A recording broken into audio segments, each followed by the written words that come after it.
A doctor in Miami essayed a female patient while she was still under anesthesia. So this lady right here, she traveled from North Dakota to Miami, Florida to have her surgery done on September 2025. Keep that in mind. Procedure was set to take place at a Vixen and Plastic Surgery with Dr. Eric Valda. She was initially supposed to be getting a breast lift and lipo 360, but she ended up doing only a lipo 360. After surgery, she was released to her wife while she was still under anesthesia. She was under anesthesia and the doctor released her to her wife, which was suspicion number one. So from there, her wife took her back to the house to recover. But when she came around like 4 hours later, she started feeling something was really wrong. She was in extreme pain, not just in areas where she had the surgery, but in her private parts and throat. Within minutes, the pain became unbearable, and her wife rushed her to the Jackson Memorial Hospital in Miami. The medical staff checked and examined her, and they immediately recommended a rape kit because the extent of her injury was severe. Still on the same day of surgery. We have not gone to the next day. We are still on the same day of surgery.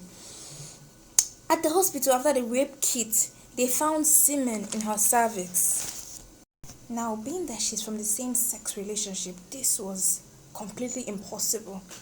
Also, she never slept with any man, not that any she could know of.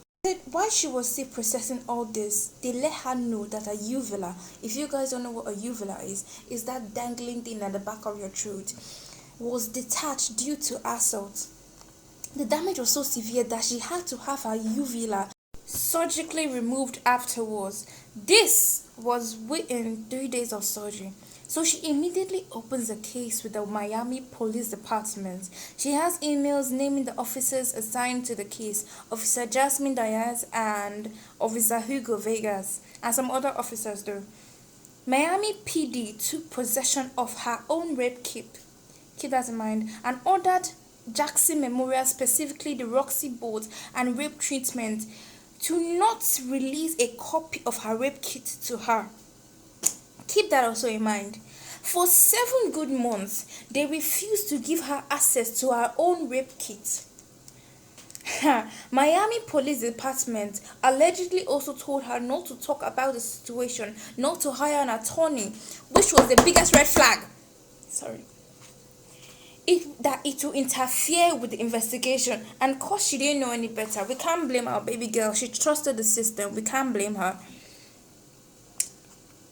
She stayed quiet, focused on her recovery for 7 months. 1, 2, 3, 4, 5, 6, 7.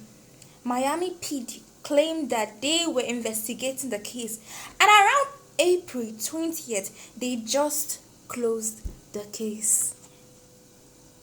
Oh my god. You all are not guessing. They closed the case. We digress. When she asked for a copy of her case file, you know what they said? They told her that she has no access to it until the end of May or early June. Please, y'all, I'll say it again. Spread this video. Let people be aware of her situation. Let people fight for her. I don't know, those in Miami, please come to this woman's aid, because like this now, the law is not taking its course on her matter. They are literally, this is literally human trafficking, and they are not saying shit. They're not saying nothing about it.